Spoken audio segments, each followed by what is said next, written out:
Donc, ce projet est un projet d'urgence qu'on a mis en place pour appuyer le programme de retrait des enfants de la rue initié par le ministère de la Femme, de la Famille, du Genre et de la Protection des enfants lors de la pandémie Covid-19. On se, on se, on se, on se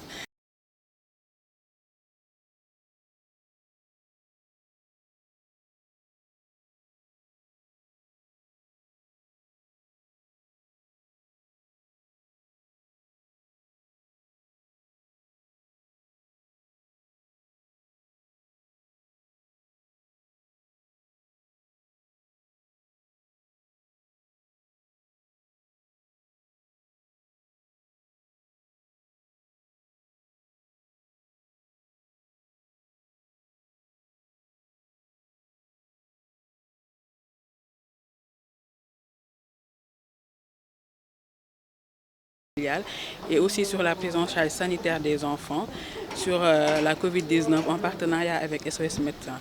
117 agents.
Le programme Zéro enfant dans la rue, on peut retenir beaucoup de choses de ce programme. Déjà, en termes de bilan, il nous a permis de retirer un peu plus de 10 000 enfants en situation de rue.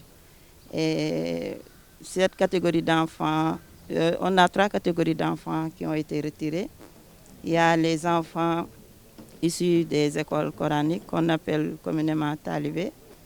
Il y a des enfants en rupture familiale qu'on appelle le plus souvent Fahman, qui sont la cible des organisations comme SAMU Social, Empire des enfants, le COSA et d'autres. Il y a aussi des enfants qui sont en situation de rue accompagnés de leur famille. Donc c'était toutes ces catégories qui étaient la cible du ministère. Oui, nous sommes toujours dans le processus de retrait et de sécurisation des enfants. Et vous êtes au courant que récemment, le ministère a procédé au retour des Nigériens, des familles nigériennes qui étaient sur le canal 4 et sur Koloban.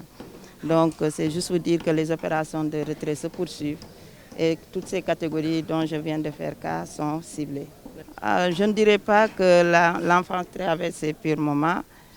C'est vrai qu'on a écho de ces informations à travers la presse. On attend d'avoir davantage d'informations auprès des autorités administratives.